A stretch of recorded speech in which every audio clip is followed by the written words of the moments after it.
Hola, en esta clase hablaremos sobre fundamentos de la diversidad en el marco del análisis sobre interculturalidad que estamos haciendo en este curso.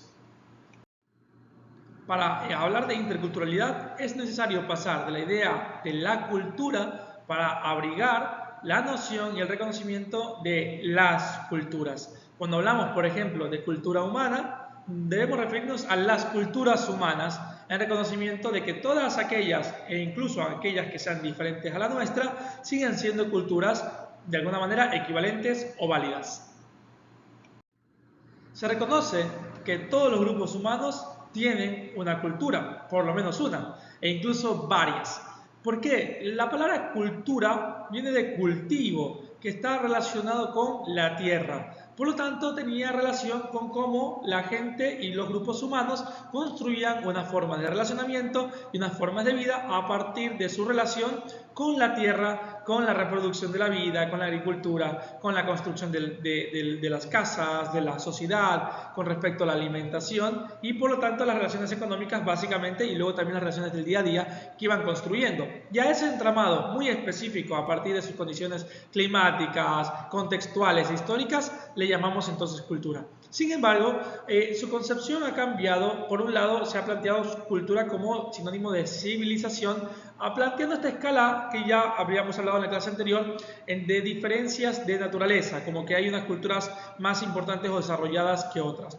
Al mismo tiempo, estamos tratando de plantear que cultura debe ser entendida como, sí, grupos que tienen unas diferencias de conocimientos, pero que pueden compartirlos. Y por lo tanto, si bien hay unas diferencias sobre cómo se vive la cultura y en el contenido de la cultura, en la relación pues se puede vivir de manera intercultural. Además también se suele hablar mucho del darwinismo social. Por un lado, en el sentido de cómo las culturas van construyendo y se van alterando, adaptando a las condiciones que tienen para sobrevivir. Pero también en el sentido de que hay unas culturas que suelen quedarse atrás, en el sentido de que van desapareciendo. Esto frente además el encuentro con culturas más predominantes que incluso pueden ser más violentas o se imponen como universales. Reforzando nuestro conocimiento sobre el particularismo, hablaremos en este caso de su variante específica, que es el particularismo histórico, que plantea desde un enfoque más cercano al romanticismo alemán que a la ilustración, de la cual ya hablaremos, y reconoce que las especificidades, o digamos estas grandes diferencias que tienen unas culturas con otras y que a veces hacen creer que son distintas o que son irreconciliables, ¿verdad? Pero más bien estas diferencias se deben a un desarrollo y unas configuraciones históricas particulares. Es decir, si a mí no me ha pasado lo mismo en mi vida que a la otra persona, lo más seguro es que no pensemos igual, porque hemos vivido cosas diferentes, hemos pasado por dolores distintos, por alegrías distintas, y eso ha configurado una personalidad distinta. Asimismo, este pensamiento lógico podríamos llevarlo a la aplicación de los grupos humanos y por lo tanto las culturas. O sea, hay grupos humanos que han tenido historias distintas, vivencias distintas a lo largo de todo el desarrollo de los años, pues así también habrán configurado visiones distintas, formas de relación distintas y mundos y culturas distintas.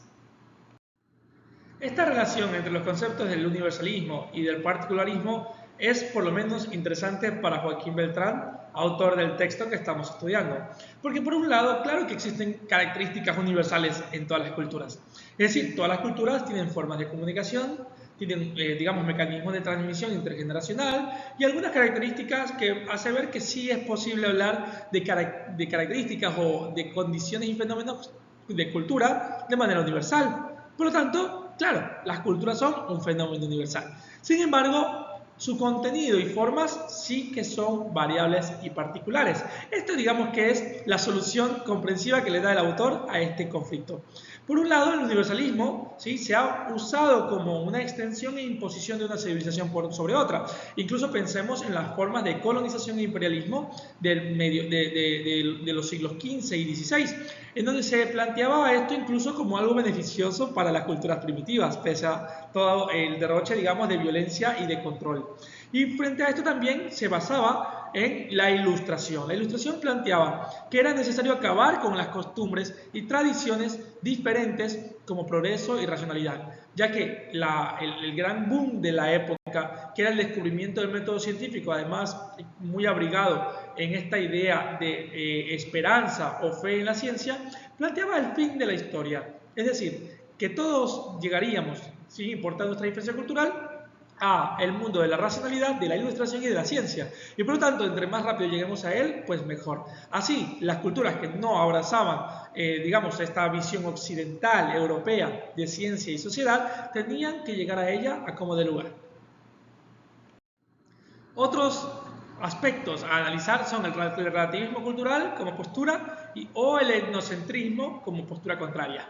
Por un lado, el relativismo cultural pues, nos invita a entender que nuestros criterios sobre el mundo, sobre la forma de vivir y sobre la cultura pues son criterios propios y de alguna manera a veces intransferibles. Es decir, son el resultado, como ya vimos, de la historia de nuestro grupo social y también historia personal. Y por lo tanto tienen mucho sentido para mí, pero no necesariamente para el resto. Así que no puedo transferir esa vivencia histórica y ese sentido a otras personas y culturas.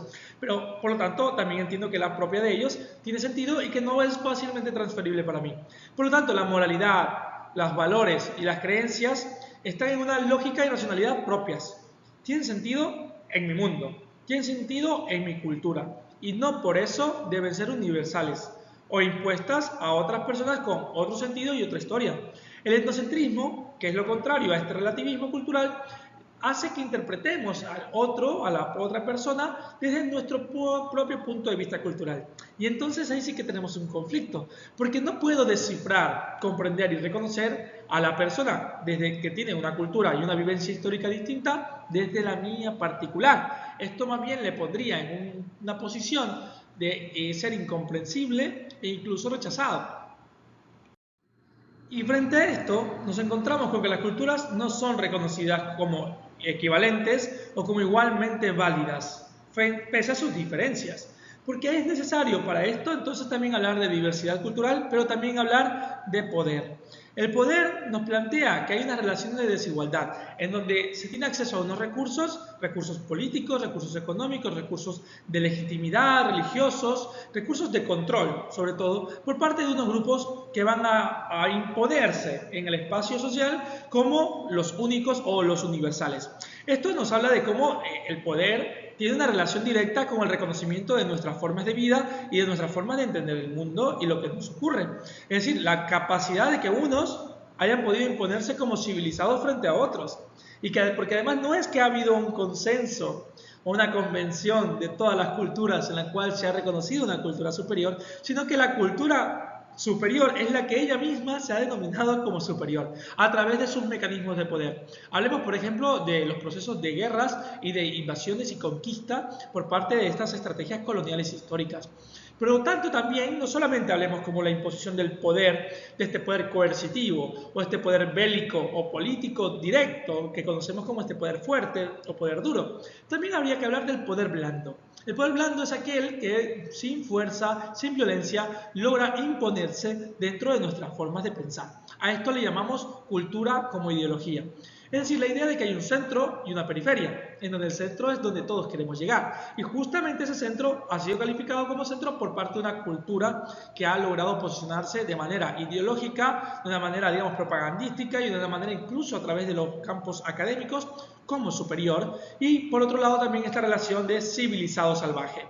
Esto es una forma de comprensión ideológica de la cultura. Suponer que hay una forma de pensamiento e incluso de ciencia e incluso de academia que son superiores frente a las otras que siempre serán consideradas como inferiores y que además hemos logrado convencernos de ello y seguir divulgando esta desigualdad.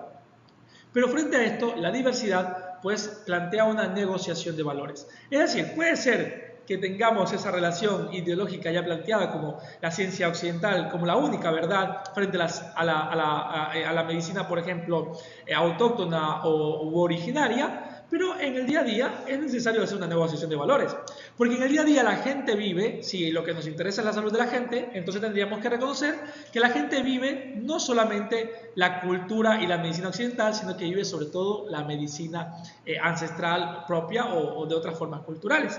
Así que hay que reconocer por lo menos estas normas distintas y estas representaciones que en el momento de los hechos pues pesan muchísimo en las relaciones humanas y en la vivencia propia incluso de la salud.